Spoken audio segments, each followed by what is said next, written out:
තාපසාරාමයක් කිව්වම ගොඩක් දෙනෙක් හිතන්නේ කොටු වෙලා ඉන්න යාඥා කරන හරි අමාරු ජීවිතයක් කියලා. හැබැයි ඉතින් මේ වගේ තැනකට ආවම අපට තේරෙනවා කොටු වෙලා ඉන්නේ ඒගොල්ලෝ නෙමෙයි අපි කියලා. ඉතින් මම අද ඇවිල්ලා ඉන්නේ සිස්ටේෂියන් මොනෙස්ටරි එක හල්කන්දවිල. බොහොම සුවිශේෂී ස්ථානයක්. මම මීට කලින් මේ පිළිබඳ පුංචි රූප රචනයකුත් කරලා තිනවා. බලලා ඇති කියලා විශ්වාස කරනවා. ඉතින් අද මේ වැඩසටහන කෙරෙන්නෙම මං අරමුණු කරගන්නෙම ඔයාලටත් පුංචි අවබෝධයක් දෙන්න කොහොමද තාපසාරාමයක් තුළ මේ සහෝදරතුමන්ලා සහ මේ ගරු පියතුමන්ලා කොහොමද මේ වැඩ කටයුතු සිදු කරන්න කියලා. ඉතින් මේ රූප රචනයේදී වැඩි මං කතා බහ කරන්න සූදානමක් නැහැ. ඔයාලටත් මේ පරිසරය හරි ලස්සන පරිසරයක් තියෙන්නේ. ඔයාලට දැක ගන්න පුළුවන් වෙයි. ඉතින් පුංචි වගා කටයුතු සිදු කරනවා. ඒ වගේම මේ පරිසරයත් හරි ලස්සනට මේ ඉන්න සහෝදරතුමන්ලා සහ බියතුමන්ලා පවත්වාගෙන යනවා. ඉතින් ගොඩක් දේවල් පෙන්වන්න සැලසුම් කරගෙන ඉන්නවා. රූප රචනයේ අවසාන වෙනකම් බලන්න ඔයාලට අලුත් අත්දැකීමක් වෙයි. ඒ වගේම මෙතනට ඔයාලටත් එන්න පුළුවන්. මම වීඩියෝ එක අවසානයේදී ඒ ගැන පුංචි විස්තරයක් කරන්නම්. ඉතින් ආරාධනා කරන හැම කෙනෙක්ටම මේ කෙටි රූප රචනය බලන්න තාපසාරාමයක් තුළ දවසක් ගෙවෙන්නේ කොහොමද කියලා.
ජීවිතේ මහන්සියෙන් කලබලකාරී ස්වභාවයෙන් ගත කරන ඔබට ටිකක් නිවි හැනහිල්ලේ තෙහෙට්ටුව නිවා ගන්න තැනක් තියෙනවා.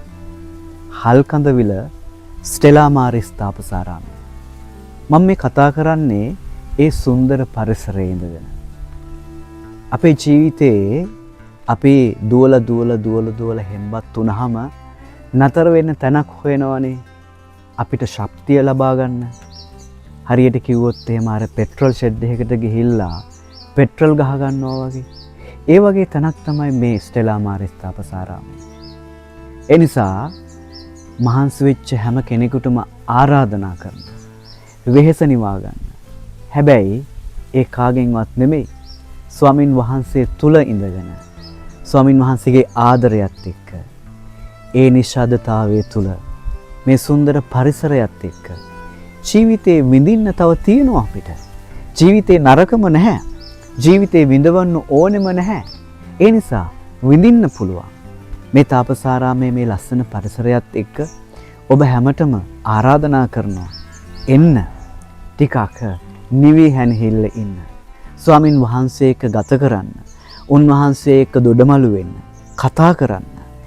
එවිට උන්වහන්සේ ඔයාගේ හිත, ඔයාගේ ජීවිතය උන්වහන්සේගේ ආදරයෙන් ශක්තියෙන් පුරවයි. අපි හැමදාම හවස 5 මාට තියෙනවා දිව්‍ය ප්‍රසාද වන්දනාව. ජේසුස් අම්මත් එක්ක ජපමාලේ කියනවා. ඔබට පුළුවන් අපිත් එක්ක සම්බන්ධ වෙන්න.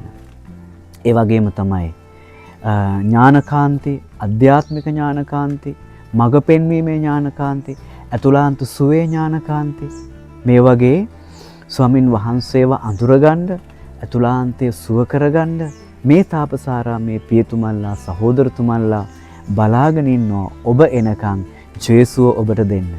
ඒ විතරක් නෙමෙයි, ඔබේ හැම ඉල්ලීමක්ම වෙනුවෙන් ජේසුස් ඉස්සර අපි හැම කෙනෙක්ම යාඥා කරනවා දැනගන්න. අවසානට අපේ ජීවිතය ඉතුරු වෙන්නේ මේ යාඥාවයි ජේසුයි.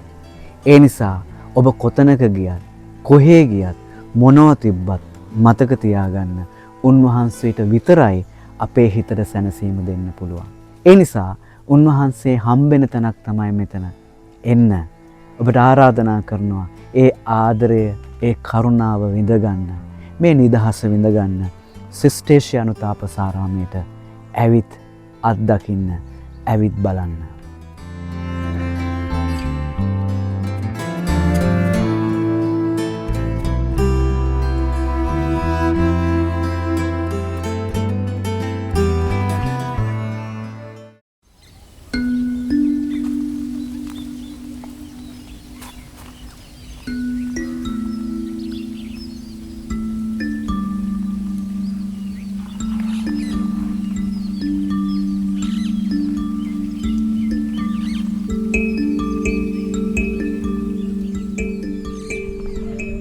රූපරචනයේ පටන් ගද්දි මම කිව්වනේ තාපසාරාමයේ හරිම සුන්දර ස්ථානික තියෙන කියලා. ඉතින් දැන් හදන්නේ ඔයාලවත් පොඩි වටයක් එකගෙන යන්න බලන්න. කොච්චර ලස්සනද කියලා. ඒ වගේම සුවිශේෂී කාරණයකුත් තියෙනවා. ඒ ගැනත් මම කියන්න. අපි යන ගමන් කතා කරමු.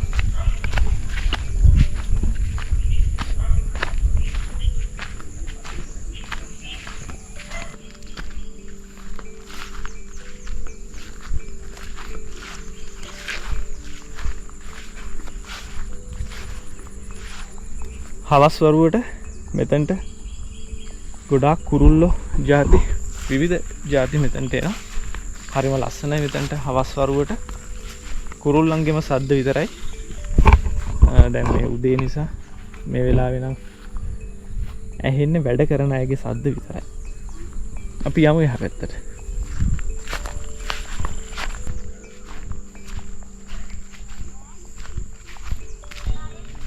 මේ වලවල් නම් මාළු ඇති කරන්න මේ හදපු ඒවා. නමුත් දැන් නම් ඒවා ක්‍රියාත්මක වෙන්නේ නැහැ. ඉතින් ලස්සනයි. ගොඩක් මල් පිපිලා මේ පැත්තෙත් එහෙමයි.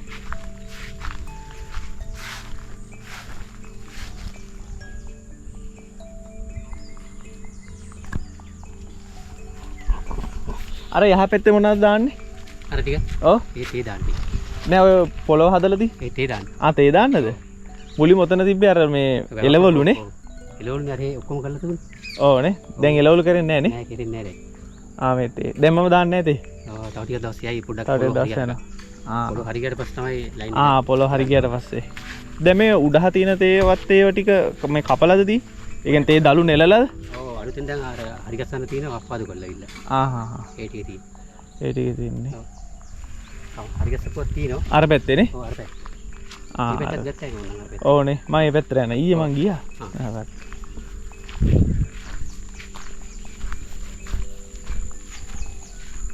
මේ මෙතන තියෙන්නේ මොකද මේ ජම්බෝලනේ? ජම්බෝලෝ.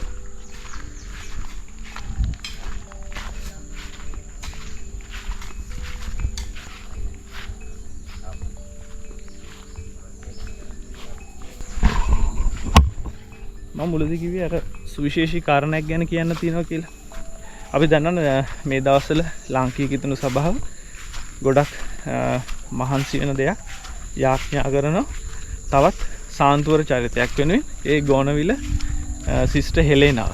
ඉතින් අපි දන්නවා සිස්ටර් හෙලේනාගේ ජීවිත කතාව තුළ ශ්‍රී වන කැලල් ලැබුණු ප්‍රථම ලාංකීක කන්‍යා සොහොයුරිය විදියට තමයි සැලකන්නේ. ඉතින් මේ එතුමියගේ ආත්මීක පියතුමා වෙන්නේ මේ සිස්ටේෂියානු නිකායක පියතුමෙක්. ෆාදර් ග්‍රාසියා. උන්වහන්සේ තමයි සිස්ටර් හෙලේනට මේ ශ්‍රීවන කැලල් ලැබෙනවා කියලා දැනගත්තම එතුමියව ආරක්ෂා කරගෙන බාහිර සමාජයෙන් එන ඒ බලපෑම් වලින් ආරක්ෂා කරගෙන සහ විශේෂයෙන්ම ආධ්‍යාත්මිකව එතුමියව ගමනක් එක්කගෙන යන්න ලොකු වෙහෙස මහන්සියක් ගත්ත පියතුමෙක් විදිහට තමයි සැලකන්නේ. ඉතින් අර සිස්ටර් හෙලේනා ගැන මම කරපු රූප රචනයේ ෆාදර් ග්‍රාසියා ගැන අපි කතා කරා. බෝලවත්තේ පල්ලියේ තමයි එතුමගේ සොහනක් තියෙන්නේ. බලන්න නැත්නම් මම ලින්ක් එක දාන්න. ඒ වීඩියෝ එකත් අනිවාර්යයෙන්ම බලන්න.